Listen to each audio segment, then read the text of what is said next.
min de e krim ɗum ko tawmi taka mawɓe am no mbaɗa ɗum koɓe gayna min nde mi ari tan mi naati e gaynaka mi natnama hen tan mbiɗa ayna ha mi wawi ɗum subaka foof mi fina tan mi wiye départ yadakaki mi yaada hen ha mi wawi ɗum tawan mi golle babam golle jatam ko gaynaka hay fof ko gaynaka dal.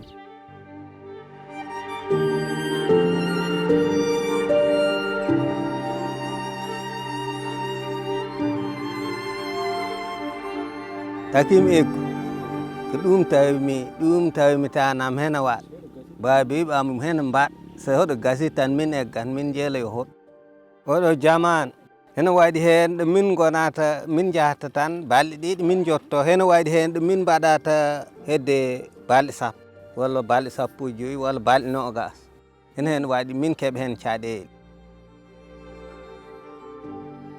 Il y a 10 ans, la déclaration de Nouakchott portait les aspirations des dirigeants du Sahel et de leurs partenaires. Sécuriser les modes de vie et de production des populations pastorales, tout en augmentant la valeur ajoutée de l'élevage de 30%. L'objectif ? Transformer durablement les revenus des pasteurs dans un horizon de 5 à 10 ans et ouvrir la voie vers un avenir plus prospère pour les communautés pastorales. Le meilleur moyen pour utiliser les espaces mauritaniens, c'est l'élevage. L'élevage et le pastoralisme au Sahel, c'est l'économie. On le cite souvent comme la deuxième mamelle des économies, en particulier des pays du Sahel. Parce que une grande partie des populations de cette région vit de l'élevage. C'est aussi une chaîne de valeur, certainement parmi les plus intégratives au niveau de la région. Plus de 80 millions de personnes en Afrique de l'Ouest et 20 millions au Sahel dépendent du pastoralisme. Cependant, les dérèglements climatiques, l'insécurité croissante et la pression démographique exacerbent les tensions autour des ressources essentielles comme l'eau et les pâturages, devenus de plus en plus rares.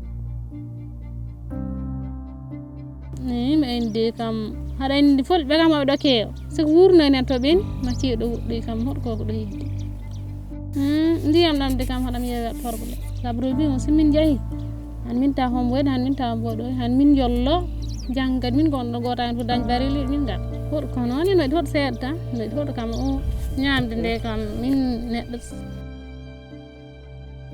La déclaration de Nouakchott a catalysé une grande diversité d'actions régionales visant à renforcer la résilience des communautés pastorales et agro-pastorales.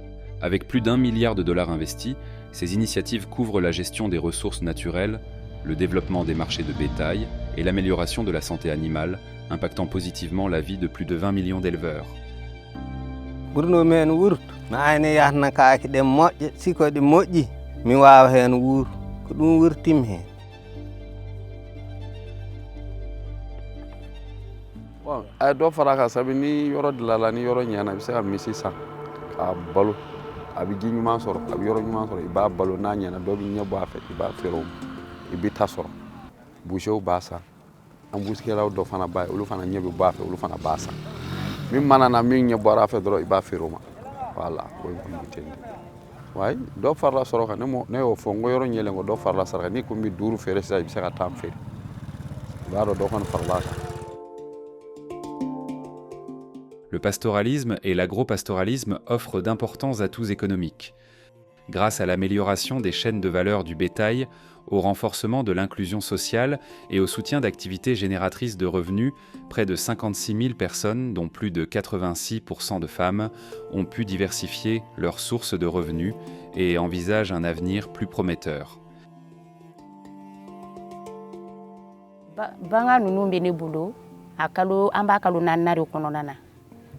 Baga nunu dilama hukumu kono u y'an wele ka taa formation kan kun a ka kan ka kɛ cogo min na u y'o fɔ an ɲɛna kɔfɛ u tilala ka n'an wele ka taa wari d'a ma k'an ka bagan nunu san.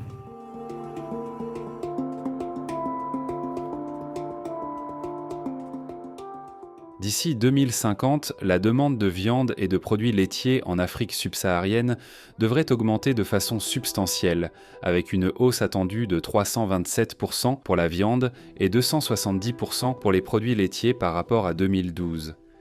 Face à cette demande massive, il est crucial de renforcer non seulement l'élevage pastoral, mais aussi d'autres sources de production locale. L'objectif ? garantir un accès aux produits d'origine animale pour les populations, assurer la sécurité alimentaire et réduire la dépendance aux importations. Pour y parvenir, l'encadrement et la formation des producteurs sont essentiels pour sécuriser et pérenniser l'activité pastorale, soutenant ainsi la résilience alimentaire de toute la région. Nous sommes engagés auprès de SILS pour la fois former les étudiants, mais également faciliter les dialogues avec les éleveurs et avec les structures de recherche et d'enseignement supérieur. On va essayer également, dans le cadre de ces projets régionaux, faire un continuum entre la recherche, la formation, donc à la fois des formations avec S, des éleveurs, des producteurs, mais aussi des formations académiques, en appui aux structures de la région, mais également un continuum qui va aller également vers l'innovation et le conseil agricole. Parce que tous ces résultats qu'on aura avec ces projets, on va essayer également de les pérenniser. De manière spécifique, ce que nous avons fait ces dernières années en faveur du pastoralisme avec PRAPS Burkina, il y a le volet appui à la production du fourrage pour résorber le manque, le déficit de fourrage pour les éleveurs pasteurs et agro-pasteurs. C'est l'une de leurs contraintes majeures. Alors, ici, c'est un champ-école où on expérimente les cultures fourragères au bénéfice des producteurs. C'est la phase intermédiaire entre la recherche et le milieu rural, notamment sur les producteurs.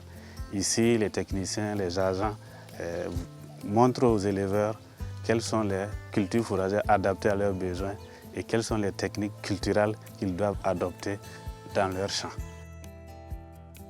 Le kaldan ngal ɗon wo APS et RBM et RUPA kamɓe kaldata amma to min gaɗi sembe golle amen fuu min gaɗayno e dow golle kosam ɗam noy watta de kosam ɗam nafa leydi nafa ɓiɓɓe leydi nawtoroɗam ɗam walla ɗum e ley gurdam mumen ɗum won maroɓe fuu ɗiɗeɓel muɗum mi hollima haala ɗum wonno ko wartata e so mi haali haala ɗum fuu haala sukaɓe e rewɓe tila zamanu potuɗen o kana sukaɓe e rewɓe gollide leyɗe 17 ɗe fo hannden ina gondi e walde kosam nde. Min nono bayilama ka kɛ yawuru ye, n bɛ se ka nɔnɔ bayɛlɛma k'a kɛ fɛnɛ ye, n bɛ se k'a bayɛlɛma fana k'a kɛ su kelen ye n'an k'o ma ko lait caillé. Non seulement nɔnɔ lakanalen don et puis fana a baara ka teli. Fɔlɔ an kun bɛ tile bɛɛ kɛ nɔnɔ sirili la, mais sisan o tɛ yen. Nɔnɔ bɛ na a dan ye ka wuli ka suma de, n'a wulila ka suma dɔrɔn assaisseuse b'a labɛn yɔrɔnin kelen dans quelques minutes. Et puis a courant tiɲɛta ka dɔgɔ fo ka dama tɛmɛ. Courant ka fɔlɔ la courant kun bɛ tiɲɛ, mais sisan o tɛ tiɲɛna tuguni. Tiɲɛna nɔnɔ baara in ye nafaba de lase ne ma. Bi bi in na n ka denmisɛnninw n'u wulila au lieu que u ka taa fɔ k'u bɛ taa nɔnɔmugu ni fɛnw san, ne yɛrɛ bɛ nɔnɔ bayɛlɛma k'a ja. N'i ye yaourt d'u ma u bɛɛ bɛ content. Entre 2014 et 2024, d'importantes infrastructures et actions ont été réalisées pour soutenir les communautés pastorales du Sahel. Plus de 13 millions d'hectares d'espaces pastoraux sont placés sous gestion durable. 559 nouveaux points d'eau, 362 marchés à bétail et 92 aires d'abattage et plus de 4200 km de couloirs de transhumance ont été mis en place. Plus de 600 millions d'animaux ont été vaccinés et 55 376 personnes, dont plus de 86% de femmes, ont reçu un soutien pour diversifier leurs activités économiques.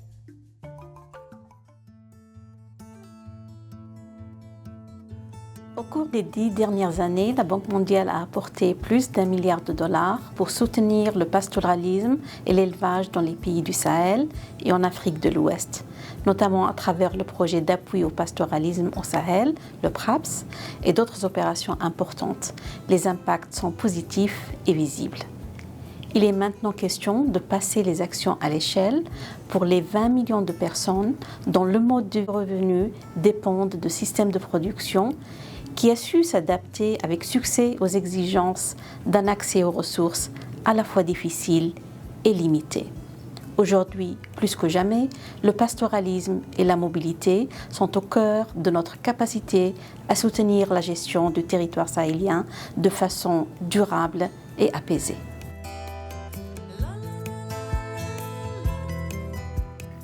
قصة التنمية ومتفخرة أن قصة التنمية ونجحت فيه